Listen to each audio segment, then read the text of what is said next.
Hello, আসসালামু আলাইকুম। Visa tutor থেকে মহিউদ্দিন আরও একটি চমৎকার তথ্যবহুল ভিডিও হাজির হয়েছি। আজকে আমরা যে দেশের ভিসা, ব্যবসা, জব নিয়ে কথাবার্তা বলবো সেটি হলো আফ্রিকার একটা দেশ ইথিওপিয়া। ইথিওপিয়া কিন্তু আপনার এই যে বিমান যে এয়ারলাইন্স রয়েছে তারা কিন্তু খুবই ইন্টারন্যাশনাল একটা অন্যতম বড় এয়ারলাইন্স। তো এখানে আপনার বাংলাদেশ থেকে সরাসরি ফ্লাইট রয়েছে। যারা আফ্রিকার দিকে যেতে চান তা আপনি কিন্তু ইথিওপিয়ার এই ভিসা করে সহজেই যেতে পারেন। আর ভিসার আবেদন প্রক্রিয়া খুবই সহজ। আপনি বেশি কিছু লাগবে না, আপনি সাদা পাসপোর্টে এই দেশটিতে যেতে পারবেন। আর ইথিওপিয়া থেকে আপনি যদি মানে দক্ষিণ আমেরিকা যেতে চান, বিশেষ করে ব্রাজিল, বলিভিয়া এইসব দেশ কিন্তু আপনার খুবই সহজ।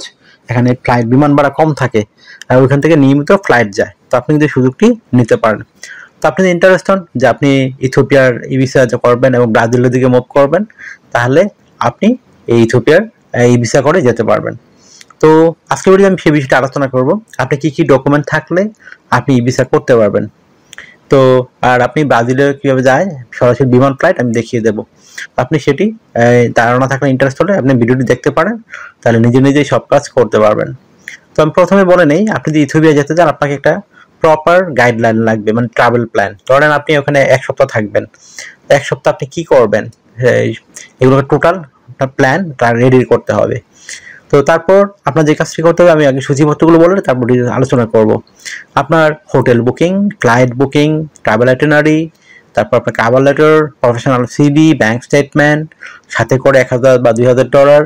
তারপর আপনি ব্যবসায়ী হলে ট্রেড লাইসেন্স, চাকরিজীবী হলে এনওসি পেপার, এগুলো আপনি রেডি করে নেবেন। তাহলে আপনি ইথিওপিয়া সহজে এই বিষয়টি করতে পারবেন। তো আমি কি ডিটেলস আলোচনা করি আপনি কীভাবে এই ফাইলগুলো রেডি করবেন।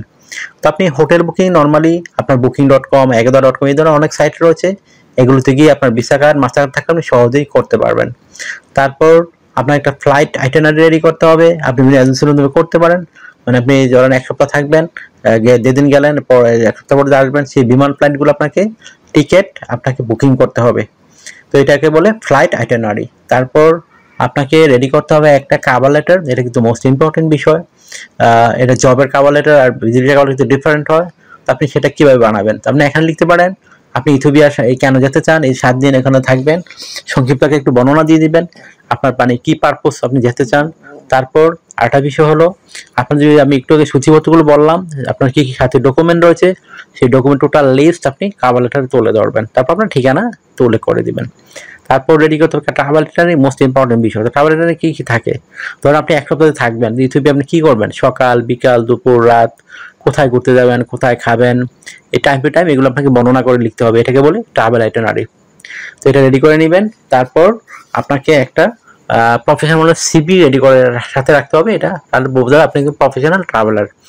তো সেটা আপনি পরে বলছি কীভাবে রেডি করবেন, তার আগে আমি বললাম যে বাকি কাজগুলো। তো ব্যাংক স্টেটমেন্ট আপনার 2-3 লাখ টাকা থাকলে এনাফ, আপনি আবেদন করতে পারবেন। এটা না থাকলেও কিন্তু ব্যাংক স্টেটমেন্ট রাখা ভালো। তারপর আপনি একটা যদি আপনি ব্যবসায়ী হন অবশ্যই ট্রেড লাইসেন্স, আপনার টিন সার্টিফিকেট, রিটার্ন এগুলোর সাথে রাখবেন, তাহলে আপনি ওয়েল অ্যান্ড গুড। তারপর আপনি চাকরিজীবী হন অবশ্যই এনওসি পেপার লাগবে আপনার। তো আপনি এইগুলো ফাইল রেডি করলে আপনি অনায়াসে ইথিওপিয়ার ই ভিসার জন্য আবেদন করতে পারবেন। টাকা খুবই কম খরচ হয়, বা মুসলিম দেশ হিসেবে আপনি এই দেশটিতে ধরেন $100 কাছাকাছি বা আপনার খরচ হতে পারে। তো এটা একটা সহজ বিষয়, আশা করি বিষয়টা বুঝতে পেরেছেন। তো একটা বিষয় হলো আপনি এখানে যদি যেতে চান অবশ্যই প্রফেশনাল মানের একটা সিভি রেডি করে নিয়ে যাবেন, তাহলে আপনার কাজে লাগতে পারে। তো আপনি আপনার বিভিন্ন ডকুমেন্ট লাগে, আপনার এনআইডি কার্ড, আপনার পাসপোর্ট, আপনার ইমেল ঠিকানা, আপনার লিঙ্কডইন প্রোফাইল, পাসওয়ার্ড ছবি, আপনার কাজের অভিজ্ঞতা, আপনার সরকারি ট্রেনিং সার্টিফিকেট, এগুলো থাকলে একটা প্রফেশনাল সিভি রেডি করতে পারেন। কীভাবে রেডি করবেন, আপনার এনআইডি কার্ড, পাসপোর্ট অনুযায়ী আপনার name, personal details, contact details আপনি অ্যাড করে নেবেন। তারপর আপনার লিঙ্কডইন প্রোফাইল, পাসওয়ার্ড ছবি, আপনার কাজের অভিজ্ঞতা, ওয়ার্কিং হিস্টোরি, আপনার এডুকেশন ব্যাকগ্রাউন্ড সার্টিফিকেট, আপনার সরকারি বিষয় ট্রেনিং সার্টিফিকেট, আপনার বিভিন্ন skills, digital skill, language proficiency, তারপর আপনার বিভিন্ন ট্রাভেলিং হিস্ট্রি রয়েছে সেগুলো উল্লেখ করতে পারেন। আর আপনার ট্রাভেলিং একটা হবি সেটি আপনি উল্লেখ করে দিবেন। তো হয়ে গেল আপনার মোটামুটি সব ধরনের ফাইল রেডি করা। এখন যদি আপনি ইথিওপিয়া থেকে ব্রাজিল যেতে চান, ওখান থেকে সরাসরি ফ্লাইট রয়েছে ব্রাজিলে, আপনি সহজেই মুভ করতে পারেন। তো একটা দারুণ সুযোগ, আশা করি বিষয়টা বুঝতে পেরেছেন। তো আপনি বাংলাদেশ থেকে অনেক ঝামেলা করে ব্রাজিল যাওয়ার, আপনার বিমান ভাড়া অনেক বেশি, কিন্তু আপনি যখন ইথিওপিয়া যাবেন আপনার কিন্তু অর্ধেক কম খরচে চলে আসবে। তো আপনি একটা দারুণ সুযোগ নিতে পারেন, আশা করি বিষয়টি বুঝতে পেরেছেন। তো আপনার যদি এই ভিডিওটি ভালো লেগে থাকে, আপনাকে তথ্যবহুল মনে হয়, আপনি অবশ্যই ভিডিওটি লাইক করে দিবেন। আর আমার চ্যানেল নতুন হয়ে থাকলে অবশ্যই চ্যানেলটিকে সাবস্ক্রাইব করে বেল বাটনটি চেপে রাখতে পারেন, আপনার বেনিফিট হবে, কাজে লাগবে, কারণ আমরা আপডেটের যত জব পাবলিশ হয় সেগুলো নিয়ে আমরা ভিডিও বানিয়ে থাকি। আশা করি বিষয়টি বুঝতে পেরেছেন। আর একটা বিষয় হলো আপনি যে এই যে আমার চ্যানেলে যে আর কিছু জানতে চান অবশ্যই ভিডিওতে কমেন্টস করবেন, আমরা যদি রেগুলার রিপ্লাই দিতে চেষ্টা করি। আর অনেকে আমাকে অনেক কল দেন, ফোন দেন, আসলে আমরা চাইলেও রিসিভ করতে পারি না, এত কল আসে। তো আপনার সাথে কাজ করতে ইন্টারেস্ট হলে অবশ্যই আমাকে হোয়াটসঅ্যাপ ইমোতে মেসেজ দিতে পারেন, তখন আমি কিন্তু রিপ্লাই দিই। আশা করি বিষয়টি বুঝতে পেরেছেন। তো ভালো থাকবেন, take care, good bye, tata. কথা হবে আগামী কোনো ভিডিওতে আবার।